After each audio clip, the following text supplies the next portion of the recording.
오늘 이슈 완전 정복 양지열 변호사와 함께 이야기 나눠보겠습니다. 어서 오세요. 네, 안녕하세요. 지금 리포트 들으셨는데요. 저 상황은 오전 상황이고 보니까 마지막에 지금 전공의들이 강하게 반발하면서 지금 서명식이 이루어지지 못하고 있습니다. 합의문에 대한. 원래 이제 서명식을 서울 중구에는 한 장소에서 1시에 예. 서명식을 하기로 했었는데 이 서명식에 주로 젊은 의사들, 전공의가 주축이 된 젊은 의사들의 비상대책위원회에서 반대를 하고 있습니다. 그러면서 전공의 한 30명가량이 그 장소에까지 찾아와서 강력하게 항의를 하는 바람에 장소를 급히 변경을 해서 지금 오후 2시에 정부 서울청사에서 일단 서명식을 갖는 걸로 하고는 있습니다. 그런데 예. 지금 리포트 내용을 들으셨다시피 사실상 거의 원점에서 다 재검토하기로 했고 원래 얘기가 나왔었던 그 이른바 4대 정책에 대해서 반대하는 것 외에도 그러니까 지금 의사협회에서 요구하고 있는 것들, 뭐 지역 수가를 조정을 한다거나 아니면 특히 이제 반대를 할 때 휴직을 먼저 해서 강하게 반대를 해왔던 앞서 말씀드린 전공의 측에서 주장해왔던 뭐 전공의 수련 과정의 개선이라든가 이런 내용까지도 다 합의문에 들어가 있거든요. 예. 뭐 저는 뭐 당사자는 아닙니다만 그냥 외부에서 봤었을 때는 그동안 요구해왔던 것들을 이상으로 어찌 보면 합의문에 지금 들어가 있는 상황인데도 굉장히 강력하게 또 전공의들은 반발하고 있습니다. 지금 심지어는 그 전공의들 반발 때문에요. 서명식 장소가 이제 정부 서울청사로. 예, 그러니까 2시로 옮겨졌습니다. 예, 지금 진행이 되고 있는지까지는 제가 아직까지는 지금 파악을 못했습니다. 변경됐는데 전공의들의 지금 요구가 뭔지 혹시 파악하신 게 있습니까? 지금 전공의들, 그러니까 일단 첫 번째 생각해 볼 수 있는 것은 이 철회를 요구를 했었는데 예. 철회는 아니다라는 예. 거 아니냐. 원점에서 재검토한다는 얘기는 이 정책 자체가 중단된 건 아니지 않느냐라는 예. 것과 그보다 또 내부에서 첫 번째로 말씀드린 것처럼 전공의들이 주축이 돼서 비상대책위원회를 꾸려서 뭐 젊으신 의사분들을 중심으로 해서 꾸몄는데 의사협회에서 회장만이 지금 합의에 들어가지 않았느냐. 예. 그러니까 본인들은 전혀 그런 협의가 있다는 것도 몰랐다라는 식의 그 주장을 하고 있는 겁니다. 근데 지금 사실 정부가 이 의사협회 측 의사들과 이 합의라는 과정에서 굉장히 어려움을 겪었던 것 중에 하나가 이 대화창구, 협의창구 자체가 단일화가 돼 있지 않았던 거거든요. 예. 사실 휴직이라고 하지만 뭐 진료 중단이란 말을 하고 있지만 사실상 파업인데 파업이라고 하는 것은 원래는 정상적으로 하면 노조가 있어서 단일 노조가 있고 노조를 대표하는 사람들이 있고 그래서 뭐 고용주 측과의 합의가 이루어지는 그런 과정이 있어야 되는데 뭐 의사협회도 있고 좀 말씀드린 병원협회도 관계자들도 있고 또 젊은 의사들은 또 젊은 의사들의 비상대책위원회라는 걸 만들고 이거는 정부나 이 국회 차원에서 먼저 주도적으로 우리 협상 파트너를 누구로 하겠다고 할 수 있는 게 아니지 않습니까? 예. 근데 어쨌든 가장 대표할 수 있는 의사협회장이 의사협회에서, 예. 나와서 이 합의를 했고 밤샘 합의를 했고 서명을 하기로 한 건데 그거를 반발하고 있는 게 좀 이해가 좀 안 가는 상황입니다. 저 대한의사협회장님도 대단히 어떤 강경파 인사인 걸로 알려져 있는데요. 예. 그 양반이 나서서 합의를 한 사안을 전공의들이 글쎄요, 이런 표현이 어떨지 모르지만 이거 뭐 막무가내인데요. 이런 상태까지 가는 걸 용인해도 되는지 하는 생각도 드는데 어떻습니까? 그 상당 부분 국민들의 상당 부분 뭐 제가 뭐 여론조사를 제가 한 건 예. 아닙니다만은 뭐 다른 여론조사도 그렇고 일정 휴진을 바라보는 시각에는 다른 것보다도 국민의 건강과 생명을 담보로 해서 이렇게 무기한 휴진을 하고 그것 때문에 굉장히 큰 어려움들을 겪는 사람들이 나오고 있는 상황이고 무엇보다도 코로나19 때문에 국민들이 굉장히 어려워하는 상황 아니겠습니까? 이 시점에서 과연 이런 식으로 이 업무를 중단하는 게 맞느냐. 게다가 응급실이나 중환자실처럼 정말로 사람의 생명이 왔다 갔다 하는 장소에서까지 중단하는 게 맞느냐는 그런 회의적인 시각들이 많았지 않습니까? 여기 그 나오신 의사분 말씀에 따르면 응급실과 중환자실에서 그 일을 안 하는 거는 국제의사윤리에 어긋나는 일이라고 규정을 하시더라고요. 그러니까 실제 이제 의사분 내부에서도 여러 가지 목소리가 있었고 왜 가장 대표적으로는 4대 정책이라는 것은 특히 이제 의사 정원을 늘리는 것 중에 지역 의사 숫자를 늘리는 건데 왜 주로 수도권에서 이 근무를 힘하고 있고 병원들이나 대학들도 수도권에 밀집돼 있는데 왜 지방에서의 늘리겠다는 것까지 반대해야 되는지 모르겠다는 얘기가 의료계 내부에서 나오는 것도 예. 사실이었거든요. 하여튼 그런 것들도 지금 한정희 지금 정책위 의장이 다 양보를 해서 전면 중단하고 국회내 협의체를 만들어서 협의체를 통하지 않고서 지금 법도 안 양 만들겠다. 변호사님 말씀하신 대로 정부안 자체에 대해서 긍정적인 측면이 많다는 것, 뭐 물론 완벽한 안은 아니고 의사 전공의들 입장에서 불만을 가질 수 있는 부분도 있지만 정부안 자체에서도 합리적인 부분이 상당히 많다는 어떤 공감대는 있는 것 같은데요. 예. 그거 자체를 원점에서 검토하겠다고 지금 양보했고 거의 할 수 있는 모든 양보를 다 했는데 지금 전공의들이 다시 저렇게 나온다는 거에 대해서는 저렇게 해도 되는가 하는 생각도 좀 드는 게 사실인데요. 예, 사실 이렇게 될 경우에는 말씀드린 것처럼 국민적 이 모든 어떤 목소리를 내는 데는 다른 바깥에서의 국민적 공감이라는 것들이 뒷받침을 해줘야지 예. 그 목소리에 호소력이 실리는 것인데 이런 행동을 얼마나 이게 응원해 줄 수 있는 사람들이 있을지 잘 모르겠습니다. 저 굉장히 회의적으로 보이네요. 그러니까 저 정도 상태면은 많은 어떤 상식적 수준에서 생각할 때는 야 이건 막무가내인데 하는 표현밖에는 떠오르지가 않은데요. 그럴 수도 있는 상황이죠. 예. 그러니까 합의문의 내용 아까도 얼핏 말씀드렸지만 지금 보건복지부하고도 그리고 국회하고도 그러니까 사실 정부 정책을 의료 정책을 추진하는 데 있어서 어떻게 보면 직업 집단이 정부 정책자와 직접 협의체를 구성하느냐, 네. 또 국회와 직접 협의체를 구성해 놓고 앞으로 나갈 정책을 협의해서 정하느냐 이런 정도의 대우를 받는 것도 글쎄요. 굉장히 이례적인 겁니다. 예. 그런데도 불구하고 그것도 반발을 하겠다라고 하니까 도대체 뭘 요구하는 것인지라는 질문이 당장 떠오를 답답한 수밖에 없는 상황입니다. 거죠. 예. 그 정부 입장 그리고 국민의 입장에서도 저런 행위들을 언제까지 용인하고 받아들여야 될 것인가 여기에 대한 어떤 근원적인 어떤 대책들도 마련돼야 될 것 같습니다. 네, 분노할 수는 국민들도 있을 수밖에 예. 없습니다. 다른 게 아니라 만약에 정말로 다른 직종이면 그러니까 국민의 생명을 건강을 담보로 잡을 수 있는 사람들이 아니면 어떻게 이런 행동을 할 수 있을까라는 그렇죠. 그런 예. 질문을 당장 던질 것이고 예.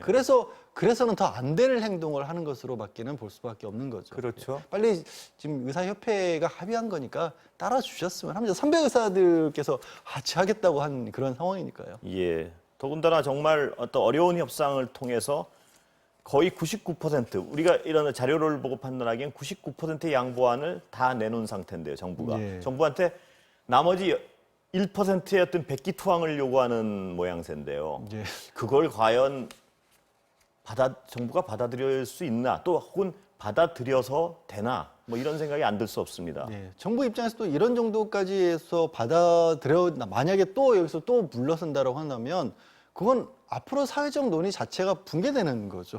말씀하신 합의라는 표현에는 양쪽이 서로 다른 의견을 가지고 있을 때 중재안을 찾는 것이 합의인 것이지 100%다 양보하게 된다라면 그러면 이 나라가 운영이 될 수가 있을까요? 그렇습니다. 불가능해지죠. 어떤 그리고 나라는. 국민의 어떤 생명을 담보로 해서 요구를 하면 전공의들의 요구는 무엇이든 다 들어줘야 된다는 얘기인지 이 부분이 뭐 굉장히 한두 가지 짚어볼 부분이 아닌 것 같습니다. 네, 그렇습니다. 예.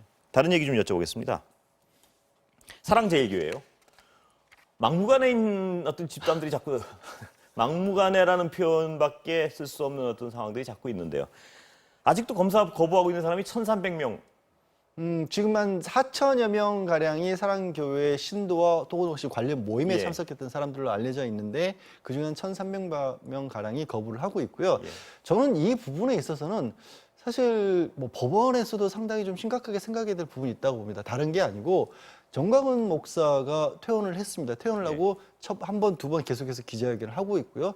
또 그 병원에 입원하는 가운데서도 본인의 입장을 밝혔었고 어떤 식의 목소리를 냈습니까? 이 정부가 사기극을 벌였다는 주장을 예. 한 겁니다. 그러니까 광화문 집회라든가 아니면 사랑주의와 관련해서 코로나19가 확진됐다는 증거도 감염이 늘어났다는 증거도 없는데도 불구하고 종교 탄압이라든가 어떤 사랑제일교회에 대한 탄압의 명목으로 이런 일을 꾸며냈다는 주장을 해버렸거든요. 예. 그러면 지금 정광훈 목사를 따르는 사람들 입장에서는 그 얘기를 듣는 순간부터 코로나19 검사에 응해야 될 이유가 더 없어지는 거 아니겠습니까? 그래서 저는 이런 부분들을 막기 위해서라도 전광훈 목사 같이 좀 극단적인 주장을 하는 사람이 이렇게 코로나19라고 하는 예외적인 비상 상황에서 그런 주장을 계속해서 내버려둘 수는 없다. 그리고 그걸 할 수 있는 방법이 없는 게 아니라 이미 법적으로도 구속이 돼 있는 상황에서 보석 취소도 있고 보석 취소 사유가 거의 명백해 보이는 상황이니까 그걸 빨리 정리를 해서 더 이상 외부에 이렇게 정말 악영향을 끼칠 수 있는 그런 내 목소리가 나오지 않도록 해야 된다는 입장이었는데 차일피일 미루다가 결국에는 왜 미루고 있는 건가요? 그 부분을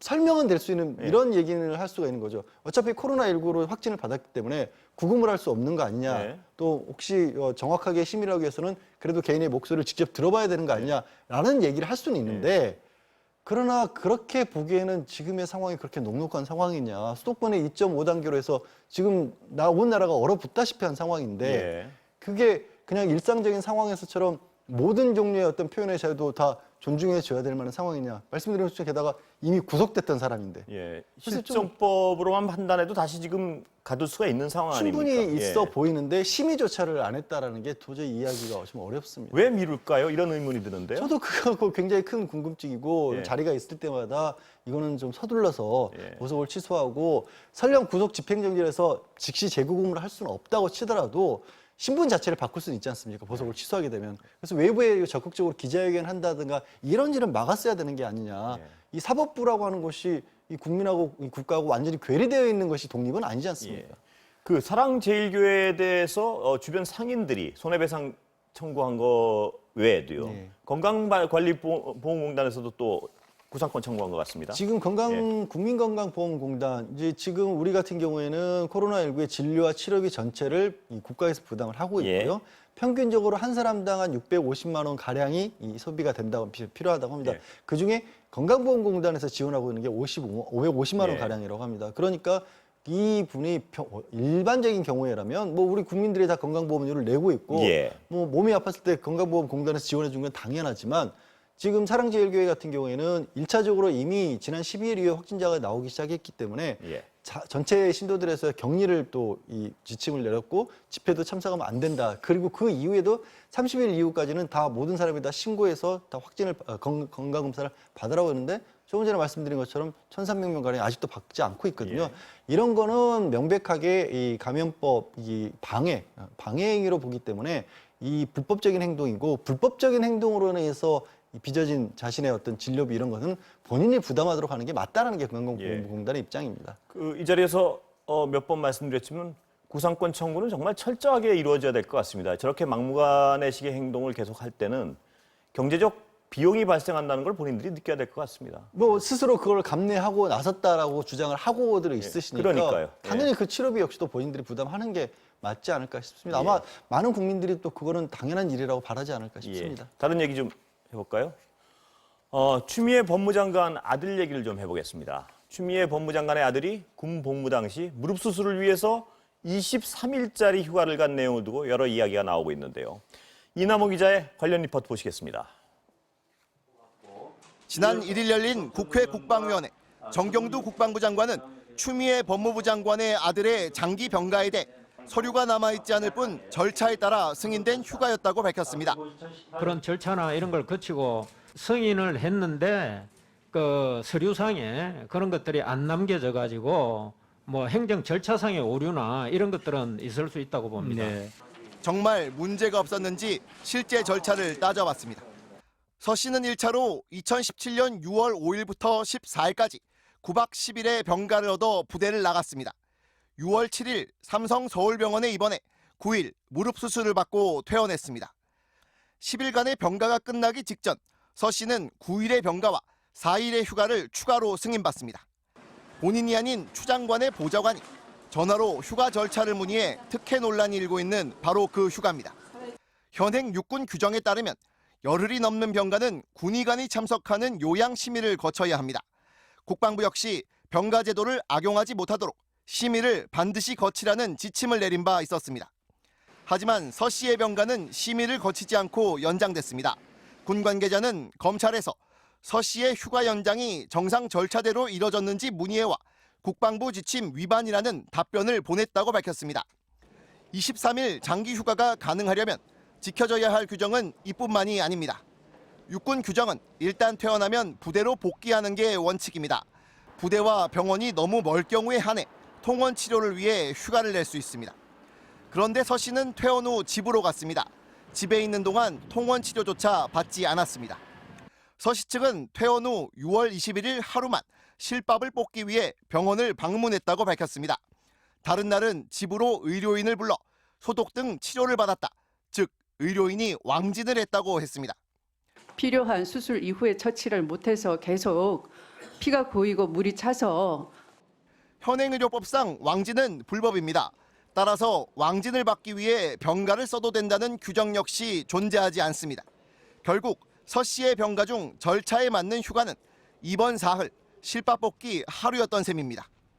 또 병가가 끝나면 그 기간 중 진료 기록, 수납 영수증 등을 제출해야 하는데 지금 이 서류는 존재하지 않습니다. 육군 규정에 따르면 민간병원 진료를 위해 병가를 낸 경우 입원 확인서와 진료비 계산서를 제출해야 하고 이를 5년간 보관하게 돼 있습니다. 그런데 3년밖에 지나지 않은 지금 부대 측은 해당 서류 원본은커녕 서류 접수 기록조차 갖고 있지 않습니다. 사라진 것인지 아니면 서 씨가 아예 제출을 안 했던 것인지 아직 불분명합니다. 군 관계자는 해당 부대에 대한 감찰이 필요한 상황이라고 밝혔습니다. 또 추미애 장관의 전 보좌관이 해당 부대에 전화를 걸어 서 씨의 휴가 연장 절차를 물어본 것은 내부 조사 결과 사실로 드러났다고 전했습니다. 이에 대해 서 씨 측 변호사는 1차 병가는 국군 양주병원에서 2차 병가는 삼성 서울병원에서 필요한 서류를 받아 제출했다고 밝혔습니다. 또 서 씨의 병가 연장을 심의하지 않은 건 해당 부대의 문제이지 특혜와는 관련이 없다고 말했습니다. MBC 뉴스 이남호입니다. 자, 리포트 들으셨는데요. 네. 의혹이 점점 커지는 것 같습니다. 저희 MBC 단독 보도였는데요. 군 규정을 위반했다 이런 정황이 하나하나 좀 드러나는 것 같죠? 예, 그러니까 지금 정리 좀 해주시죠. 어떤 이제 게? 리포트에서 짚은 거는 그겁니다. 이제 첫 번째 추미애 장관이 아들이 이 수술을 받기 위해서 휴가를 냈었을 때 9박 10일짜리 열흘짜리 휴가를 냈는데 중간에 수술을 받고 추가로 휴가를 연장을 한 거죠. 예. 그러니까 지금 문제가 되고 있는 부분이 연장을 한 부분에 있어서 문제를 되고 있는 겁니다. 그런데 그 과정에서 원래 병가가 열흘을 넘어갈 경우에는 군의원회에서 요양 심의를 거쳐야 되는 건데 지금 MBC에서 단독으로 짚은 부분은 연장 심의 없이 휴가가 연장이 됐다라는 예. 부분이죠. 그게 이제 말씀하신 것처럼 군 내부 규정에 위반되는 것이고 이 부분은 다른 데서 군에서 직접 확인한 게 아니라 뭐 제가 취재원은 알 수가 예. 없습니다만 공개된 거로는 군 관계자의 그 검찰 측에 그 서류를 예. 그렇게 답변을 했다. 그러니까 군 스스로 내부 규정을 위반한 거는 검찰 수사의 과정에서도 이미 확보가 된 것으로 보입니다. 그 추미애 장관 측 아들 측 얘기는 심의 자체는 내가 알 수 있는 일은 아니다. 뭐 이런 주장 그렇죠. 같습니다. 그러니까 네. 뭐 그거는 내부에서 규정을 위반해서 휴가를 줬는지 모르겠지만 예. 그 추 장관 측 아들 쪽에서 요청을 한 것을 할 때 특혜를 했거나 외압을 했던 건 아니고 예. 또 관련 서류 같은 것들 역시 첫 번째는 국군병원에서 두 번째는 삼성 서울병원에서 이 휴가 이후에 다 제출을 했다. 그런데 그게 군내에 없는 것은 우리로서는 알 수가 없다는 입장입니다. 예. 그렇다면 수사나 취재는 왜 그 군에서 이 심의도 없이 규정을 위반해 가면서까지 이런 어떤 연장을 해줬느냐 이 부분에 초점이 맞춰져야 될 것 같습니다. 그럴 것 같습니다. 네. 그리고 추미애 장관 측에서는 정말 어떤 아무런 외압이 직간접적인 외압을 행사했느냐 안 했느냐의 부분이 규명돼야 될 것 같습니다. 조국 장관 좀 얘기 좀 여쭤보겠습니다. 진술 거부에 대해서 비난하는 쪽에서는 그렇게 법정에서 밝히겠다더니 왜 진술을 저렇게 거부하나 비난하는 쪽 주장은 이겁니다. 어떻습니까? 뭔가 일단 조국 전 장관이 일단 있잖아요. 조 전 장관은 진술 거부권 자체가 형사소송법상에 그러니까 가족이나 친지 그리고 자신에게 불리한 내용을 담고 있을 경우에는 증인으로서 진술을 거부할 수 있다라는 것이고요. 그리고 이거는 이제 뭐 밖에서 볼 때는 어차피 아니 검찰에서 얘기 안 하면서 법원 가서 얘기했다고 했는데 왜 법정에서도 얘기 안 했느냐라고 그런 또 비판하는 비판을 할 쪽 수도 얘기는 있지만 그거죠. 예. 그런데 이제 의미는 확실히 다른 건 있습니다. 예. 뭐냐면 검찰에서 수사를 받을 때는 수사의 대상입니다. 그래서 이제 법적으로는 수직적 관계라고 합니다. 그런데 법원에 갔을 때는 검찰과 피고인이 수평적 관계로 바뀝니다. 그러니까 수평적 관계로 바뀌는 것은 본인이 재판을 받는 당사자일 때, 피고인일 때 그 수평적 관계로 바뀌는 거고 예. 지금은 정경심 교수의 재판에 증인으로 참석한 거기 때문에 여전히 수사의 대상으로 참석한 거거든요. 예. 그러니까 법원에 갔다는 의미가 그러니까 실질적인 의미가 다른 겁니다. 법원에서 원래 밝히겠다는 그 의미랑은 지금 상황은 좀 조금은 다른 다른 거죠. 얘기라 그리고 이거죠. 예. 검찰이 부른 증인이었고 예.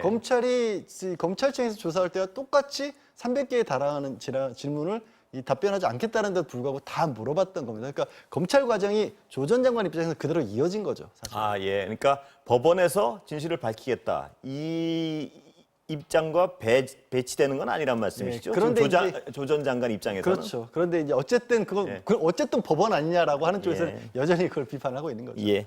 마지막으로요. 시간은 다 됐는데. 뉴질랜드 외교관 성추행 의혹 사건이요. 국가인권위에서 판단을 내놨죠. 예, 성희롱이라고 정리했습니다. 어떤 차이가 있나요? 그게 직장에서. 가장 궁금한 부분이에요. 성추행과 성희롱을 판단함에 따라서 어떤 차이가 발생하는 건가요? 형사처벌을 받지 않습니다. 예. 성희롱 같은 경우 손해배상의 차이는 예. 손해배상을 해줘야 될 수 있지만 예, 그 차이인가요? 딱 예, 중요한 그렇습니다. 차이가. 가장 중요한 차이는 그겁니다. 아, 예. 예. 오늘 말씀 감사합니다. 네, 고맙습니다.